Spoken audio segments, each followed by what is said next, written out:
This is Agriculture Today, and I'm Shelby Varner with the K-State Radio Network. Glynn Tonsor, K-State livestock economist, starts today's show with his cattle market outlook. He discusses the current state of the market, feedlot returns, and domestic and export demand. K-State Extension Assistant Rich Llewelyn continues the show with a preview of the upcoming Ag Lenders Conference. We're also joined by USDA's Bain as he talks with professionals about farm safety and health. Ending today's show is Joe Gerken, K-State Fisheries and Aquatics Extension Specialist, as he talks about what fishing opportunities people can be taking advantage of this time of year. That and more is coming up ahead on Agriculture Today.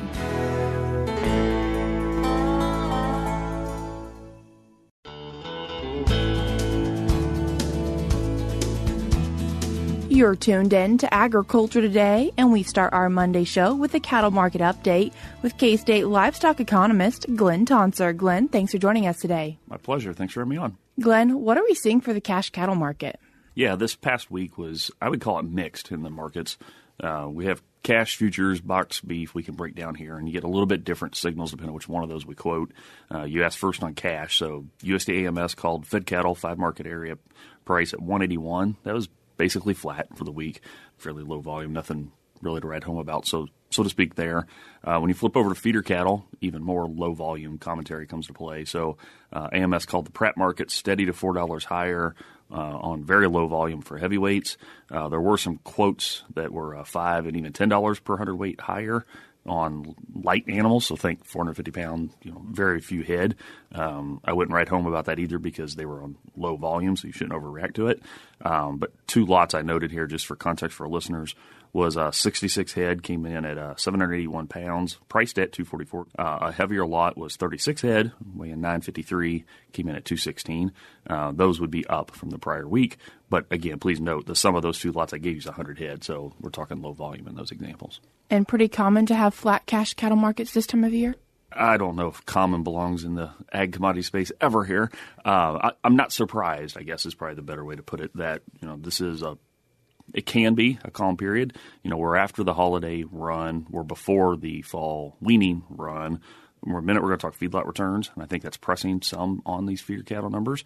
And yet there's optimism that grain's going to continue to be cheaper, which is pulling up those feeder cattle prices. So we're sorting through that, and that's why I wouldn't say it was common, because those are competing forces, and kind of on net we have a fairly mixed bag. And what are we seeing for futures? Yeah, and the futures, the ones I'll quote here for October. October live cattle closed Friday at 176, up about $2.50 on the week. The next one would be October feeder cattle, and this would be a little bit of the outlier in what quotes I'm sharing this morning. Closed at 239, up about $9 on the week. That definitely is the point of most strength in the examples I've given to us here this morning. That's a little surprising to me. Now, I will remind our listeners, we're $30, if not $40 down from the highs on some of those contracts. So there was room for recovery. If you're in the business of selling feeder cattle, that was a very welcomed bump. And we'll see how this week goes. And then what are we seeing for box beef cutout? Yeah, to round this out, not much in terms of wholesale meat signals. Choice came in at $307 on Friday, down $2 from $309 the prior Friday. Select box beef came in at $295, down $1 from the prior week. So not much to write home about is the phrase I'm using this morning. And Glenn, you mentioned talking about feedlot returns, and what are we seeing there? Yeah, so our listeners probably are aware, going all the way back to 2012, Kevin Duvetter was still on faculty here. Most of our listeners probably remember Kevin. He helped me update and refine and extend these feedlot returns, so we both say what they are and what we're projecting them to going forward. I'm highlighting that because there's a long history we can compare back to, not just the current situation. And it's not uncommon that when feeder cattle prices are going up in value, and they're quite a bit higher now than they were a year or 2 years ago, that feedlot margins take a hit. And that is the synthesis of what we're projecting in this exercise. So each month we focus on feedlot information from the animal science department here. Shout out, thanks to those around the state that do those surveys. That gives me placement weight, sales weight, production kind of stuff, and I marry that up with market information, so fed cattle, feeder cattle, and then Garden City corn information to back into historical returns, and then I look to the futures market to use some of that to project forward. And the punchline, unfortunately, Shelby, is cattle leaving the yard here in Kansas from September all the way out through this coming April, I'm projecting will be at a loss. Now, the magnitude of that loss varies quite a bit. It exceeds $300 a couple months right at the turn of the year. At the moment, cattle leaving, steers specifically, leaving in January are projected to have over a $300 loss. It's important to know what's behind my calculations there is I'm saying you paid the cash market for feeder cattle roughly 7 months before then, because these are cattle leaving the yard in January. You take the negotiated price that's available in Kansas, specifically expected to be available here because we're using the futures market, historic basis, and then you take basically what you got to pay for grain as you go. So each month we buy more grain to feed these animals to roughly 1,450 pounds. And when you do that, if you follow my verbal overview, there's no risk management in place. So you didn't put anything in place to protect yourself against either a rise in feeder cattle or a rise in corn prices, nor a decline in fed cattle prices. So you can do better than this had you protected against declines, specifically on fed cattle prices. But this is sort of a cash-to-cash projection, and it suggests feedlots that are in a cash-to-cash situation are going to be losing money the next several months. That's why I made the comment a few minutes ago that feeder cattle prices have, I don't like the term ceiling, but there definitely is downward pressure on prices from the buyers given the margins that feedlots are facing. Glenn, you always talk about demand updates. However, this isn't your meat demand monitor we're talking about today. Yeah, so point of clarification, there's a lot of meat demand information that comes out of K-State. It's not my goal to confuse folks, but there's a lot of different data sources available. So we have, as you alluded to, the MDM. The Meat Demand Monitor is a large survey-based project. It comes out earlier in the month, and that's not what I'm highlighting here this morning. That's all available for people to go get, of course. We also have a whole wealth of USDA-based data that tends to be more lagged. We get it about 6-7 weeks after said month is completed, mainly because the trade data, what we import and export, has a little bit longer lag to get it in. That's what I'm alluding to here. So I take USDA data coupled with what I would call expected price sensitivity. So economists estimate these things called elasticities, is how much less do I think you're going to buy as the price goes up. And we have our rules of thumb and estimates from geeky models about that. When you take that information coupled with what we're seeing in terms of volume flows and prices in a market, I can draw conclusions from USDA data about whether meat demand is going up or down. And that's what I'm doing here with the USDA data specifically. Domestically, the all-fresh beef demand index in July was estimated to be up 13% compared to June, and that's very good. That would be a strong month, and up also 13% from the prior year, July of 2023. But it's not unique to beef. So pork is estimated to be up 4% versus June and up 11% versus July of 23. Chicken, this is domestic demand for these products. Chicken up 12% versus June and 11% versus July. So there's a common theme across all three meat proteins. There is July better than June, July better than the prior July. Hopefully, July of 23 was kind of a low mark in some ways. I've belabored in lots of interviews, as we entered into 2023, consumers' excess cash discussion was past us. The realities of elevated inflation, cost of living challenges, so forth, were well at play.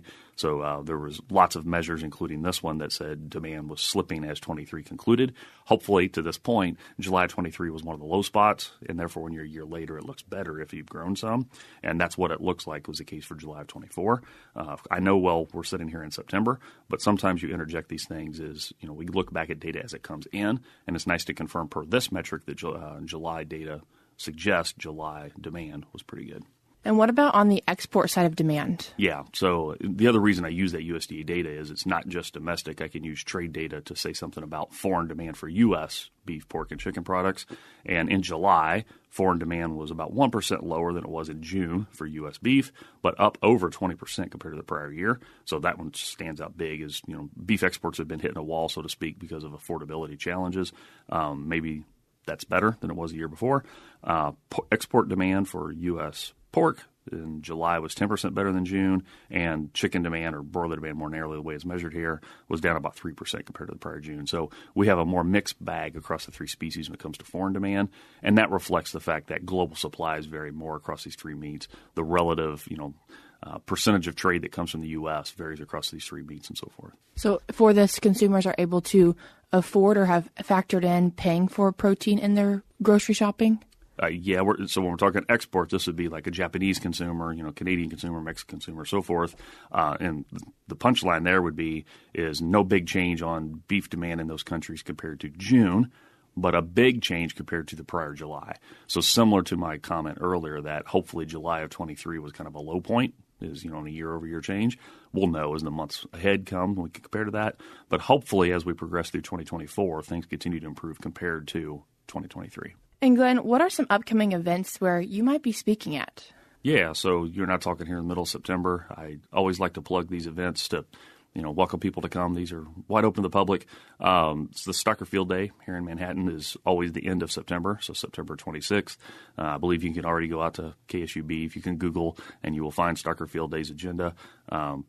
That's always a great event. Dale Blasey and his team always pulls that together. Fingers crossed we have good weather and so forth. It's nice to be out there. But if you haven't been to that before, I encourage you to. It is a unique event focused on the stocker backgrounding segment. There's not many of them around the country. I think that's why it stands out. It's well attended. Not because I'm going to be speaking there, but the program is good. Following that, we actually have what we call our Ag Lenders program. So this is targeting the bank lending audience. We always do this out in Garden City, followed by one here in Manhattan, Kansas. You can find that information on agmanager.info, and that is on October 1st and October 2nd. And then last on my list, kind of as an FYI, is the 5-State Beef Conference. I've been on this in the past, and it varies. I mean, it's an annual event. I'm just not always on it all the time. There's a location in Boise City, Oklahoma on the last day in September, and then here within Kansas, in Coldwater, Kansas, on October 1st. So, again, you can find that on, I believe it's linked from KSU Beef. You can Google it. If you need any information on those, you're also welcome to Google me as well, email me, and I'm happy to get details to those that are interested in attending. Glenn, I appreciate you taking the time to join us today and give us our cattle market update. My pleasure. That was K-State livestock economist Glynn Tonsor. In today's show notes on agtoday.net, I will put links to the KSU Stocker Field Day, the Ag Lender Conference, and the 5-State Beef Conference.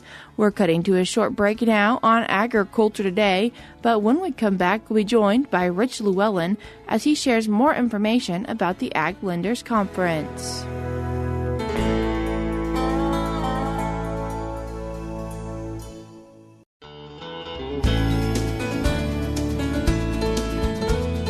You're tuned in to Agriculture Today, and we continue our show discussing the upcoming Ag Lenders Conference with K-State's Agricultural Economics Department with K-State Extension Assistant Rich Llewelyn. Rich, thanks for joining us today. Thanks for having me.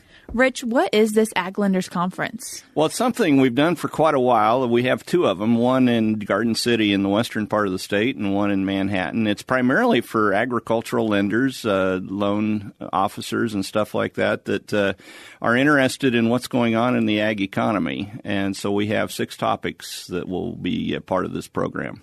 Talking through a few of those different topics. The first one being done by Jenny Ift. And she's covering forage risk management. There's a lot of decision tools and insurance options that are available for livestock producers anymore. It used to be most of the insurance available in agriculture was for crops, but there's a lot of livestock stuff now. And she's talking about the forage risk management tool that's available. And so that's something that's fairly new and hasn't been used by a lot of farmers yet. And who follows Jenny? And then Mark Dykman is coming along. He is the administrator for the Kansas Farm Management Association, and he's talking about understanding a farm income tax return, which would be helpful for producers as well as lenders, just understanding all the intricacies of that. They go pretty deep into that. Following him, then, someone we hear from on Agriculture Today, Glynn Tonsor. And Glynn will have the beef cattle market outlook. He'll cover some other livestock, but he's primarily focused on beef and what's going on in the cattle markets, the meat markets.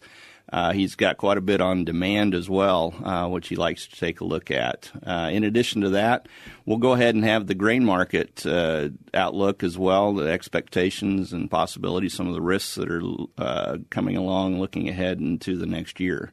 Dan O'Brien will be doing that. And continuing to look at the big picture, macroeconomics with Brian Brigham. And that's a big one. That's one that we have on there every year.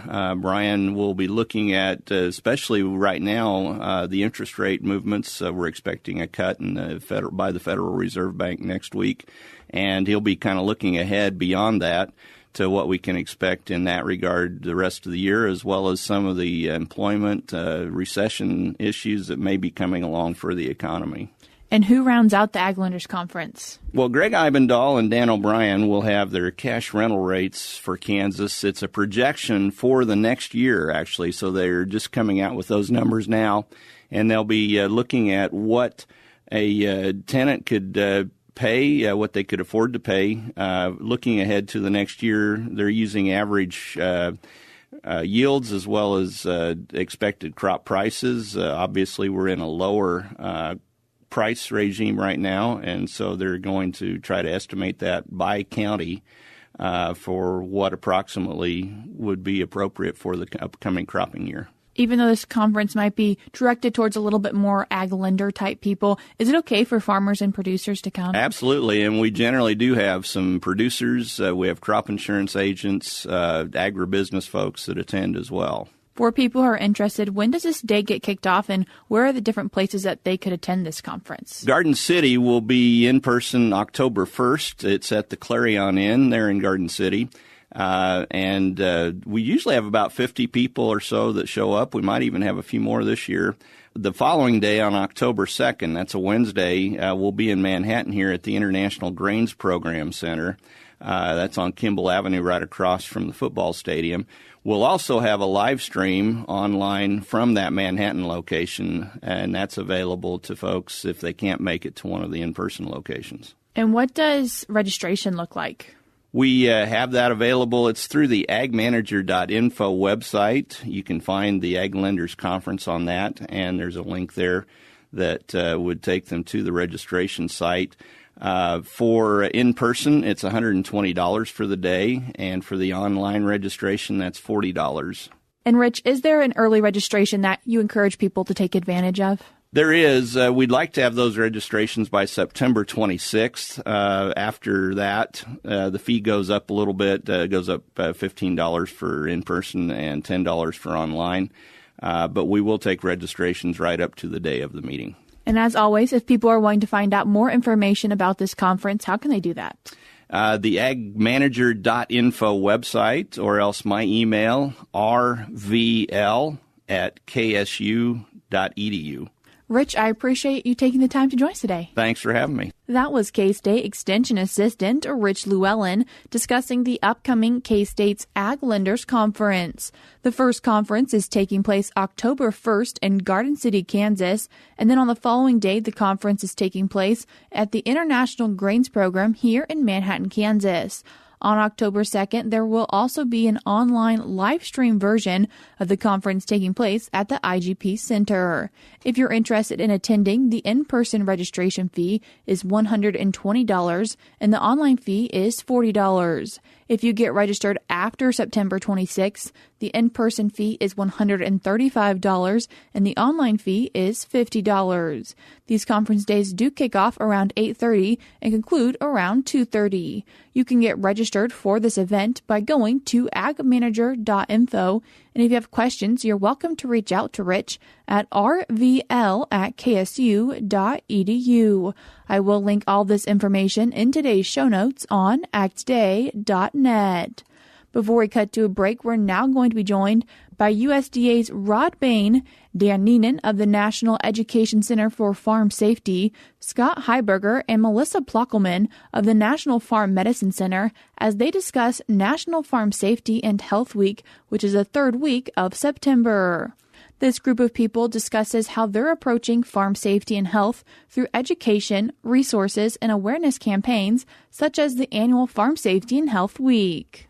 Don't learn safety by accident. While the theme of this year's National Farm Safety and Health Week, Dan Neenan of the National Education Center for Agricultural Safety notes the word accident is a misnomer. Because accident, in most people's mind, means there's nothing that could have been done to prevent it. So we're trying to get the word across of preventable incident. Hence, preventable incident is also part of the theme, in parentheses, for Farm Safety and Health Week, the third week of September. The 2024 edition is but the latest in a series of annual observances. It's one of the longest-running presidential proclamation weeks. Actually, FDR signed the first one way back in 1944. And while Don't Learn Safety by Accident, Preventable Incident is the overarching theme of National Farm Safety and Health Week this year, each day offers a theme or subject of education. Monday is equipment and rural roadway safety. Tuesday is health and wellness. Wednesday is generations. Thursday is confined spaces, grain bins, manure pits. And Friday is reporting ag injuries.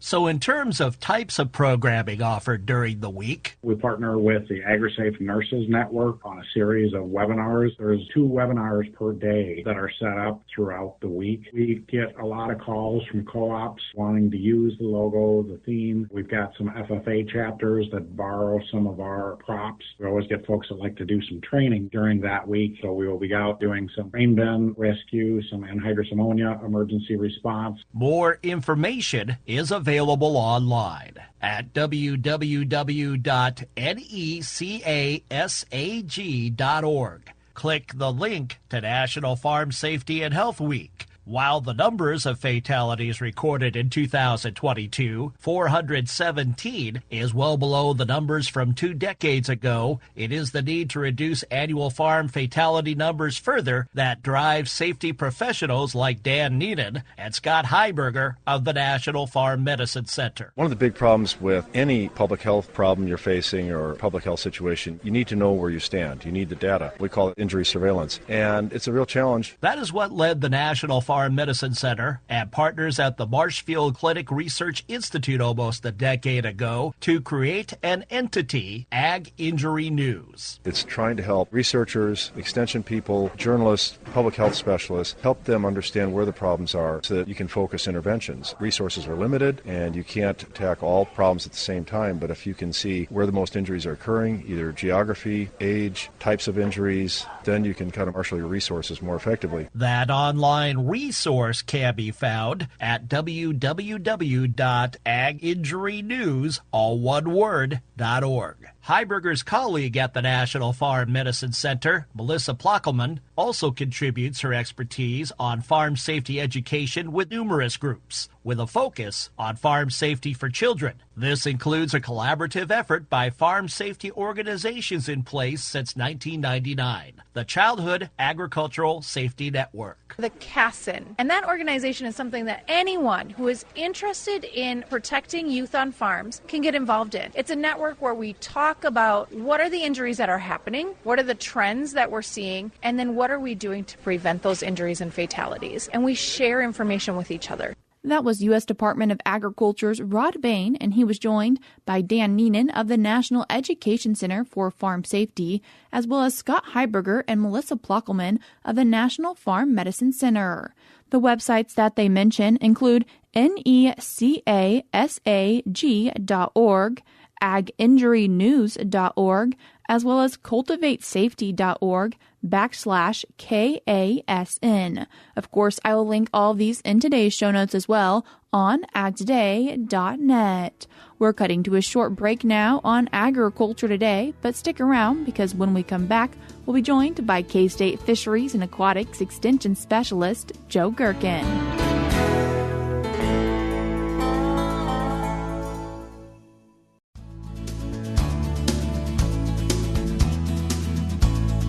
You're tuned in to Agriculture Today, and we finish our Monday show talking about fishing with K-State Fisheries and Aquatics Extension Specialist Joe Gerken. Joe, thanks for joining us today. Thanks for having me back. Joe, what fishing is taking place this time of year?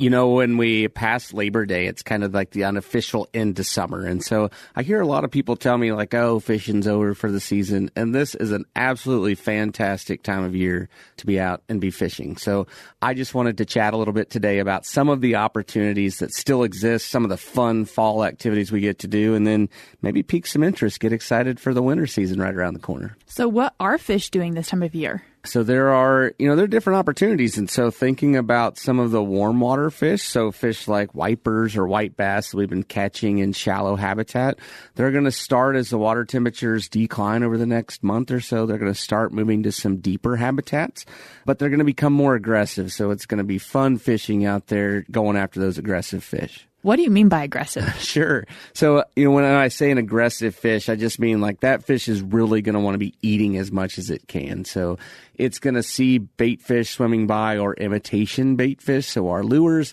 and it's really going to want to go after them and hit them really hard. They're going to be relatively easy fishing opportunities if you can find some of these different fish. So when they really want to eat a lot, to kind of stock up for the colder months to be able to get through this winter period, it's fun to go out and they'll really hit some of those lures hard. And if you can find them, you can catch large numbers of these fun fish. Are there some fish that are happy it's cooling down? Yeah, so cold water fish is what we would call them. The biggest example of that in Kansas would be walleye. And so walleye tend to be really deep and kind of lazy throughout the summer. That doesn't mean you can't catch them, but they're just not as aggressive. There's that word again, right? So not as active maybe as some of the other species. So thinking about these walleye, the cooler water, they're going to be thinking about eating more. They're just going to be more active and more opportunities to go catch some of those cold water fish. You mentioned the fish stocking up and maybe getting a little bit more food in their systems. Is catfish one of those fish that are doing that? Yeah. So catfish, this is a great time of year to go out and make sure you stock up your freezer. So go catch a bunch of those catfish. Blue cats are really active in the next month or two. Flatheads, channel cats, all the catfish really are active. But it's a fun time of year to go out and go after some of these big catfish and make sure that you have enough meat in your freezer to get you through those colder months. Is there a point at which the style of fishing might need to change as it does get colder outside? Yeah, so this is a great time of year to go out and really enjoy some different fishing opportunities. But as we're thinking about that, at some point the water is going to be too cold. So fish are cold-blooded organisms. They're only as warm as their surrounding environment. They still swim around quite a bit when it's cold out, but the fishing techniques are going to change. And so much more slower. They're not going to be able to charge after the lures or the prey and attack them and get as much to eat as they'd really like to.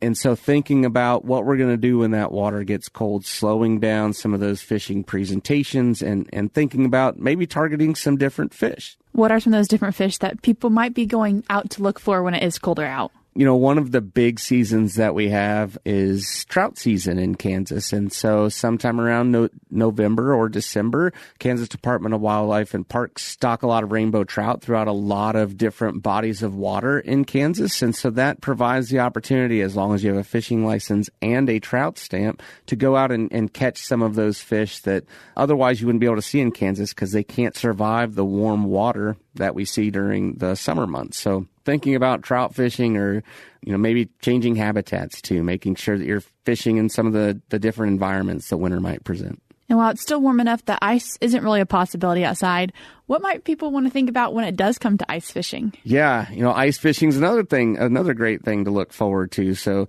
we're getting ahead of ourselves a few months here, but it is exciting to think about what opportunities we have now and then think about ice fishing, coming up in the colder months. The biggest thing to think about there is make sure that ice is safe before you go out on it. And so making sure that it's 4 to 6 inches thick and that it's safe to go out on. And then, it provides a really fun opportunity to go out and a slow fishing technique and just catch some of those fish that you might not otherwise see in that time of year. That was K-State Fisheries and Aquatics Extension Specialist Joe Gerken. That's all we have for you today on Agriculture Today, but we'll be back with more for you on Tuesday.